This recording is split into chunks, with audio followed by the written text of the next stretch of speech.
Hello friends, जय Jagannath. Odisha live light channel को आपण मानक स्वागत। महिला बड़ खबर आसिला पिंक कार्ड योजना। कार्ड रे मिलिबो सुविधा, मासको बंचिबो हजार हजार टंका। कार्ड देखाई फ्री रे बुलिबे महिला माने। महिला मानक पाए बड़ खुशी खबर। बस रे यात्रा करबा पाए आ देबाको पड़िबो नाही भड़ा। सरकार आणुछथि नुआ पिंक कार्ड योजना। एही पिंक कार्ड माध्यम रे महिला माने मागणा रे यात्रा करि परिबे। तेबे किए पाइबे एही कार्ड, केमिति करिबे आवेदन एवं केउ बस रे मिलिबो सुविधा, आसंते जानिबा एही वीडियो रे। महिला मानक आर्थिक सशक्तिकरण एवं सुरक्षित यात्रा को लक्ष्य करी पिंक कार्ड योजना को नहीं चर्चा जोर धरिछि।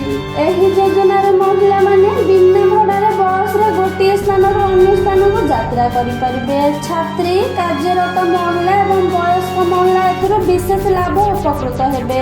छात्री, कार्यरत महिला एवं वयस्क महिला माने एथरो विशेष भावे उपकृत हेबे। एही कार्ड माध्यम रे प्रतिदिन ऑफिस, कॉलेज किंबा अन्य काम रे यात्रा करुथिबा महिला खर्च बहु परिमाण रे कमी जिवो।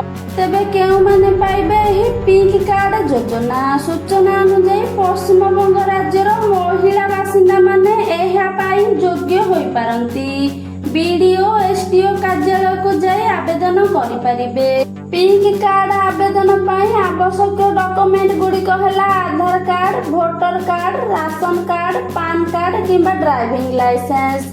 छात्री मानक पाई school, college, university ID card सहित एही सब प्रमाण पत्र आवेदन पाई दरकार पड़ी थाए। ऑनलाइन किंबा ऑफलाइन माध्यम रे आवेदन रो सुविधा मध्ये रहिबो। पिंक कार्ड योजना को नहीं महिला मानक मन रे बढ़ुची उत्साह।